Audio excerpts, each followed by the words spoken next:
Hello statics class, this is ENGR 214 ampersand BTC Winter 2020, and this is the third and last recorded lecture associated with shear and bending moment in beams and the resultant distribution with position along the beam.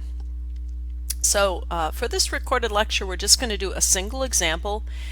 And this one is a little bit different than the ones we've done before because this is the first type of simply supported beam where all of the reaction forces are contained at one point. This is a cantilevered beam. So it's embedded in the wall, so this would be what we called a general interaction at the wall.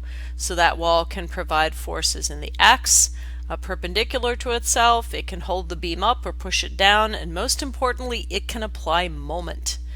So this is going to be the first time that our support reaction on one side itself has moment. So we'll go ahead and start this the same way we did everything else, and just keeping in mind that our goal is to get the shear and bending moment distributions along the beam, and we'll go ahead and sketch those out graphically as we get done. So not to be too different than all of our previous examples, we're going to FBD the whole beam, and we're going to use a force resultant in place of the distributed load. And we're going to define x equals 0 at the wall. So the first thing we're going to need to do is to get an actual distributed load function as a function of x, so we can integrate under it, get a resultant moment, place the force resultant, etc. and use that to get our reaction moment provided by the wall. So we use some algebra and say that Q of x is going to be 900 newtons per meter minus the slope of this line times the distance that it travels times x. So this is basically b minus m times x equals y, inverse line function.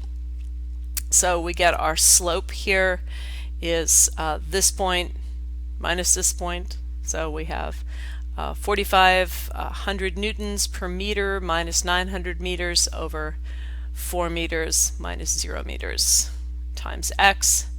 So here's our slope. Simplify and get this expression for Q. So it's a line equation. So Q is 900 newtons per meter minus 4,500 newtons per meter divided by 4 meters, and again times x. So if I integrate this expression between x equals 0 and the end of the beam, I'll get a resultant force due to that distributed load, which the wall will have to oppose or hold up. So force resultant for that distributed load is the distributed load distribution integrated with respect to x from x equals 0 to x equals 4 feet. I drop in this expression for Q. Here's my integral, and then I evaluate, I integrate it, integrating a polynomial, standard rules, and then I evaluate it between these limits. When I put in 0, these two cancel out, so it's really just evaluated at the upper limit, and I get 2,700 newtons. And if I want to get the resultant moment from that distribution, I just integrate x times q of x, so the offset distance times the load distribution, integrate the higher power polynomial.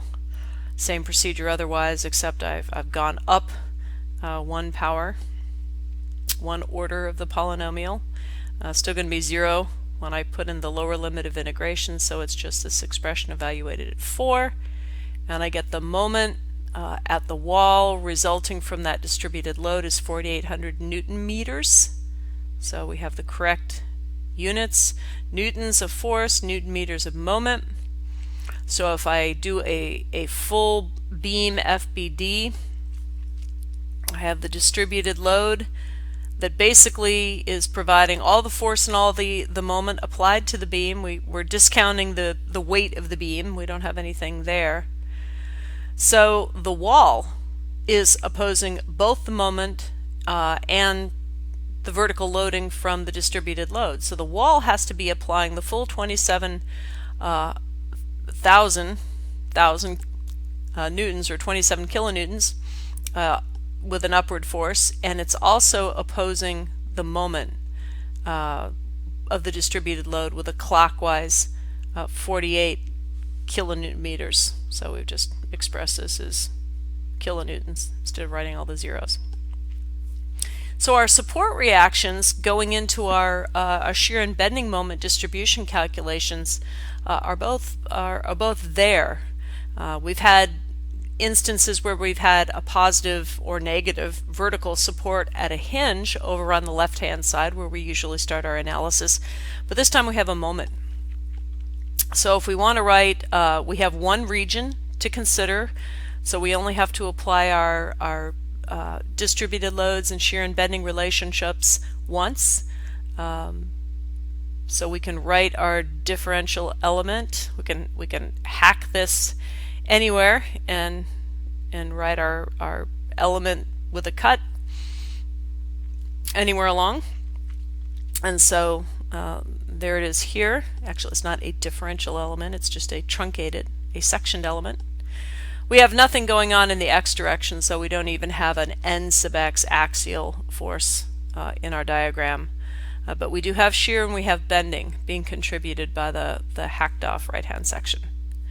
And we're representing the distributed load Q, just to remember we have it, and then we have applied moment at x equals 0 and applied shear force or vertical force at x equals 0 from the supports.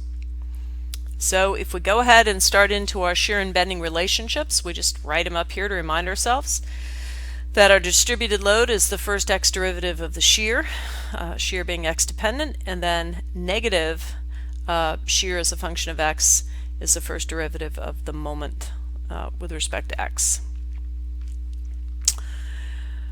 So if I want to write this as a differential expression, I would say dx equals qx, dv equals qx dx, and then I can write that as an integral. So I can write the integral dv from v at x equals 0 to v at x, this should say x equals x, not x equals 0, or that wouldn't add up to very much shear force, would it? That would just be 0. This should say v at x equals x is equal to the x integral of our distributed load, our 900 newtons per meter, and the 1125 newtons per square meter is coming from this expression. That's 4500 divided by 4. So we just wrote that. We're going to integrate with respect to x from 0 to wherever, to any x. So we invoke our fundamental theorem of integral calculus and evaluate this to be the shear force at x minus the shear force at 0, which, if we look back here, is going to have to be a negative 27 kilonewtons to oppose our support. So v of x minus a negative 2700 is equal to this. This is the integrated q of x.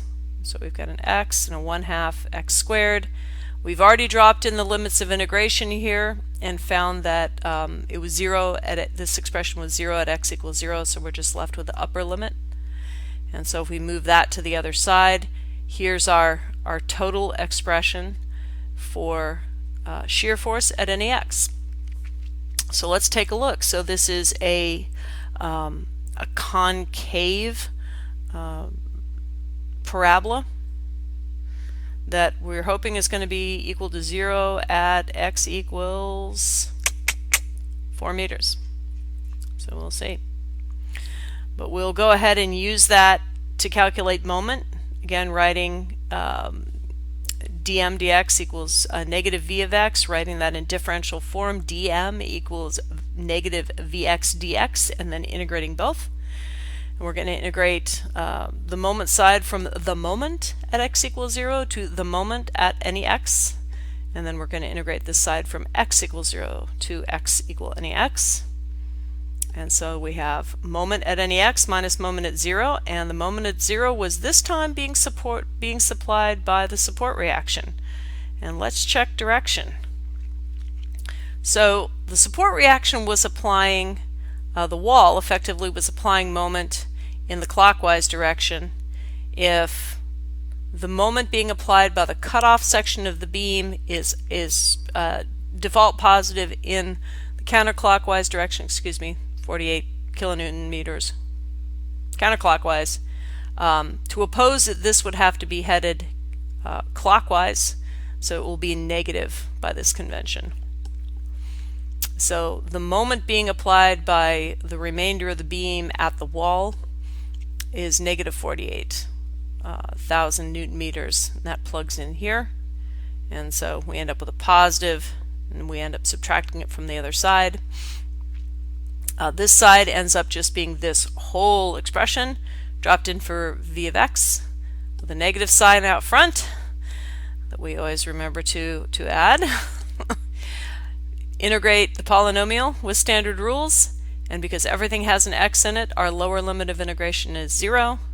The function evaluated at our lower limit of integration is 0, and we just have the x expression left, and then we'll subtract 48,000 newton meters from both sides as well, and we get a third order polynomial, cubic, for m sub x, so it's one order higher than shear, which is what we would have expected.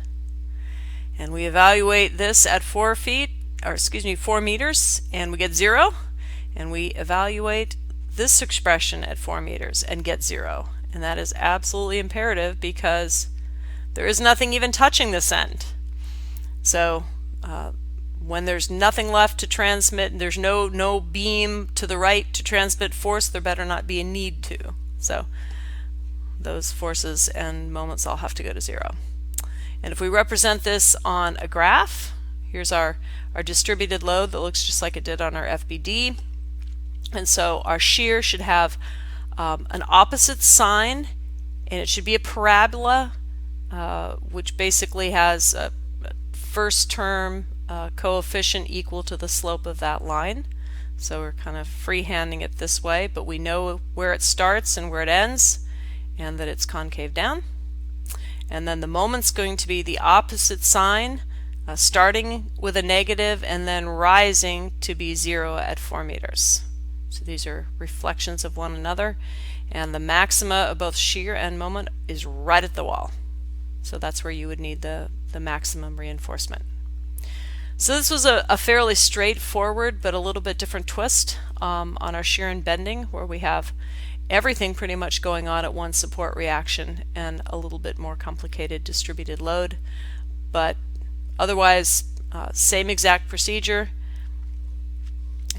in a step-by-step kind of a synopsis.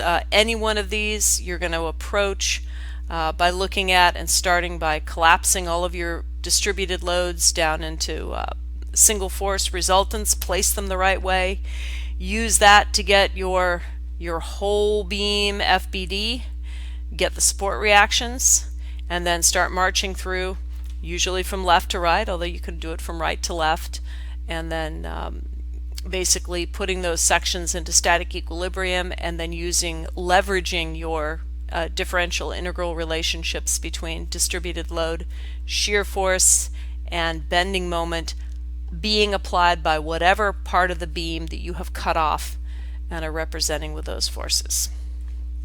So that is it for shear and bending. So there are some homeworks on this, and then there will definitely be one on any exam that you might have for this type of course. And the next topic of interest that we'll cover will either be centroid center of mass or cables. If it is being winter 2020, it is a shortened quarter here at Bellingham Technical College, so we'll be driving right into centroid and center of mass, which is a stated learning objective for the course. You'll definitely need. If you are interested in cables and catenaries, their method of analysis is very similar to beams, with a little bit of similarity going back to friction and our capstan equation analysis that we did a couple of weeks back. There are plenty of slides and worksheets on our Canvas course for that. If you're particularly interested or you need that for an internship project, feel free. But we won't be covering cables and catenaries as a standalone subject because of the shortened quarter. So the next recorded lecture we'll start picking up centroid and center of mass, and that will be a good segue for those of you who are going to be going on to dynamics. So we will see you for that.